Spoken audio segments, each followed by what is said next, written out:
अस्सलाम वालेकुम नाज़रीन, मेहरान टीवी सां गॾु मां आहियां सरदार अली लाखो ऐं सां गॾु सादनी न्यूज़ एंकर प्रिया। सभ खां पहिरियां हिकु नज़र हेडलाइंस ते। वफ़ाक़ी हुकूमत कणक पॉलिसी 2025-26 जी मंज़ूरी ॾेई छॾी। नई कणक पॉलिसी तहत हारियुनि खे मुनासिब क़ीमत ते ॾिनी वेंदी। हुकूमत मुस्तहकम ज़ख़ीरनि ऐं हारियुनि जे तहफ़्फ़ुज़ खे यक़ीनी बणाइण लाइ स्ट्रेटेजिक स्टॉक ख़रीद कंदी। वज़ीर आज़म शहबाज शरीफ़ जी सदारत हेठि कणक पॉलिसी बाबति आला सतही इजलास। पंजाब, सिंध, बलूचिस्तान ऐं गिलगित बल्तिस्तान जे वॾनि वज़ीरनि इजलास में शिरकत कई। वज़ीर आज़म आज़ाद कश्मीर वज़ीर आला KPK जे नुमाइंदगी लाॻापियल स्टेक होल्डर्स बि इजलास में शरीक थिया। वज़ीर आज़म शहबाज शरीफ़ चयो आहे त पाकिस्तान खे हिकु ज़रई मईशत आहे ऐं कणक जो फ़सुलु वॾी अहमियत जो हामिल आहे। कणक बुनियादी ख़ोराक ऐं मुल्क जे हारियुनि लाइ आमदनीअ जो वॾो ज़रियो आहे। हुकूमत हारियुनि जी मुश्किलातुनि खां वाक़िफ़ आहे। हारियुनि जे फलाह ऐं बहबूद लाइ हर मुमकिन कोशिशूं कयूं पियूं वञनि। पाकिस्तान पहिरें हाइपर स्पेक्ट्रल सैटेलाइट लॉन्च करे छॾियो। परॾेही खाते जे तर्जुमान चयो आहे त हाइपर स्पेक्ट्रल सैटेलाइट चीन जी सैटेलाइट मर्कज़ तां खिला में मोकिलियो वियो आहे। हाइपर स्पेक्ट्रल सैटेलाइट जी मदद सां माहौलियाती तब्दीली, कुदरती आफ़तुनि, ज़रई ऐं शहरी आबादीअ बाबति बरवक़्त मालूमात ऐं मदद मिलंदी। परॾेही वज़ीर इसहाक़ डार पारां चीन ऐं पाकिस्तान जे साइंसदाननि खे मुबारकबाद पेश।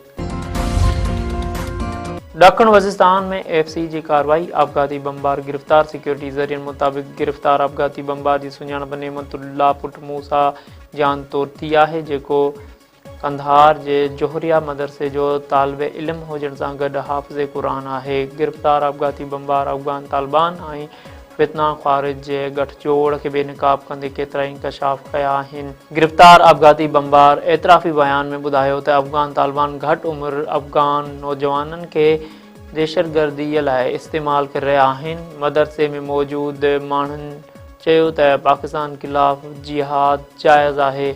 हिकु हफ़्तो ख़ुदकुश हमले जी तरबियत ॾिनी वई।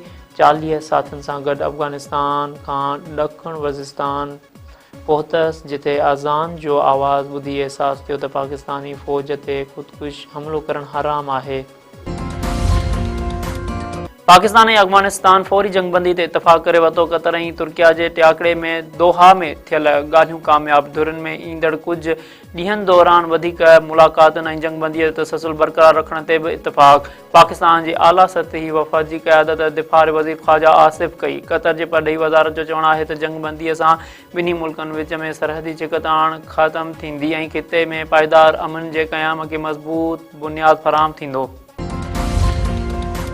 दिफ़ा वज़ीर ख़्वाजा आसिफ़ चयो आहे त जंगबंदी मुआहिदो थी वियो। पाकिस्तान जी सरज़मीन ते अफ़गानिस्तान मां दहशतगर्दीअ जो सिलसिलो फौरी तौरु बंदि थींदो। पाकिस्तान ऐं अफ़गानिस्तान हिक ॿिए जी सरज़मीन जो एतिराफ़ कंदा। सोशल मीडिया ते जारी कयल बयान में दिफ़ा वज़ीर ख़्वाजा आसिफ़ चयो त 25 अक्टूबर ते तुर्किया में ॿीहर ॿिन्ही मुल्कनि जे वफ़दनि जी मुलाक़ात थींदी। असां क़तर ऐं तुर्किया ॿिन्ही मुल्कनि जा तुरत आहियूं। नायब वज़ीर आज़म इसहाक़ डार चयो आहे त दोहा में थियल मुआहिदे जी आजा करियूं था, जेको सही रुख में पहिरियों मुस्बत क़दम आहे। क़तर ऐं तुर्कीअ जो तामीरी किरदारु वाखाण जोॻो आहे। तुर्कीअ में ईंदड़ इजलास दौरान मैकेनिज़म जे क़याम ते बहस कयो वेंदो। सोशल मीडिया ते जारी कयल बयान में नायब वज़ीर आज़म इसहाक़ डार चयो त अफ़गान सरज़मीन तां पाकिस्तान ख़िलाफ़ दहशतगर्दीअ खे रोकण लाइ क़दम खणणु ज़रूरी आहिनि ऐं वधीक जानी नुक़सान खां बचण लाइ हर मुमकिन क़दम खंया वेंदा। वज़ीर आज़म शहबाज शरीफ़ जी पार्टी सरबराह नवाज़ शरीफ़ सां मुलाक़ात। ॿिन्ही अॻुवाणनि में जाती उमरा में थियल मुलाक़ात में मुल्क जी मजमूई सूरत हाल ते ॻाल्हि ॿोल। वज़ीर आज़म शहबाज शरीफ़ चयो आहे त पाकिस्तान काफ़ी अरसे खां सरहद पार दहशतगर्दीअ खे मुंहुं ॾेई रहियो आहे। अफ़गान इख़्तियारनि खे दहशतगर्द नेटवर्क ख़िलाफ़ असराइता क़दम खणणा पवंदा। सरहदी इलाइक़नि में दहशतगर्दी तंज़ीम ख़िलाफ़ सख़्त क़दम खणण जी ज़रूरत आहे।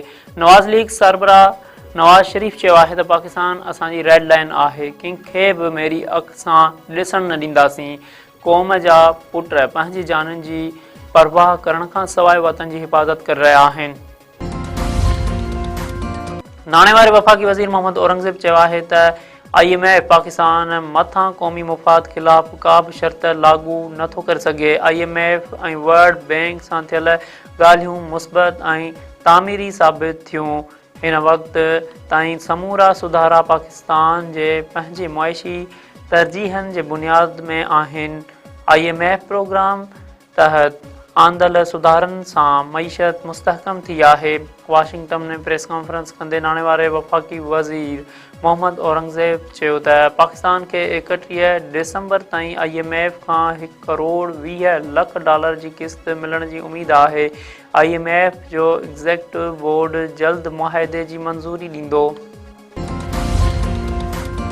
सिंध हुकूमत पारां वफ़ाक़ी सरकार खां कणक जो अघु मुक़ररु करण जो मुतालबो ज़राअत वारे वज़ीर मोहम्मद बख्श महर चयो आहे त IMF जे शर्तनि सबबि सूबाई हुकूमतूं कणक जे इमदादी क़ीमत मुक़ररु नथियूं करे सघनि।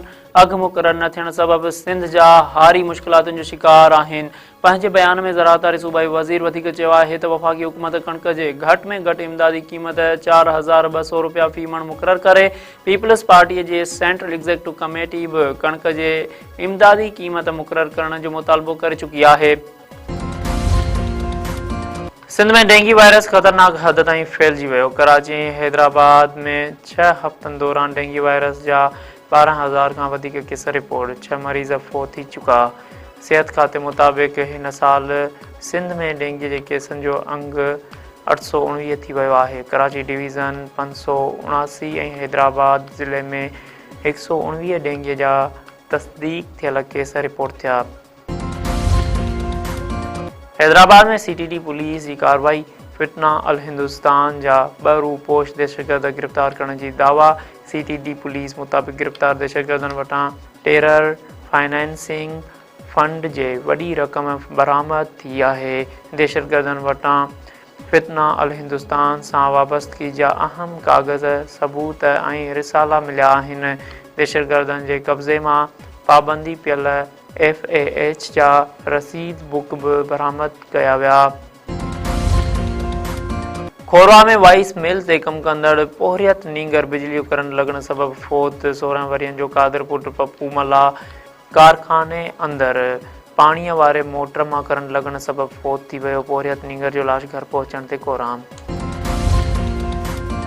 सिंध यूनिवर्सिटी में दाख़िला लाइ ॿिए मरहले जी एंट्री टेस्ट। मुख़्तलिफ़ ज़िलनि जा 11,000 उम्मीदवार शरीक। सिक्योरिटी इंतज़ाम सख़्त। वाइस चांसलर डॉक्टर फतह मरी पारां टेस्ट मर्कज़ जो दौरो। इंतज़ाम जो जाइज़ो। VC डॉक्टर फतह मोहम्मद मरी चयो आहे त 2 मरहलनि जी टेस्ट में मजमूई तौरु 22,000 खां वधीक उम्मीदवार हिसो वरितो। ख़ुशी आहे त सिंध जे नौजवाननि ऐं तंदनि वालदेन जो मादरे इल्मी ते मुकमल एतमाद आहे।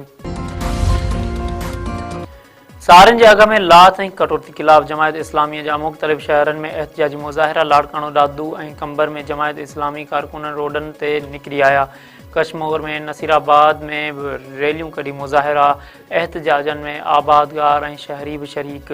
अॻवाननि चयो आहे त सिंध अंदरि सारियुनि जे अघ में घटिताई आबादगारनि सां ज़ुल्म आहे। जल्द मुनासिब अघु मुक़ररु करे नाजाइज़ कटौती बंदि कराई वञे। ॿी सूरत में एहतिजाज जो दाइरो वधायो वेंदो।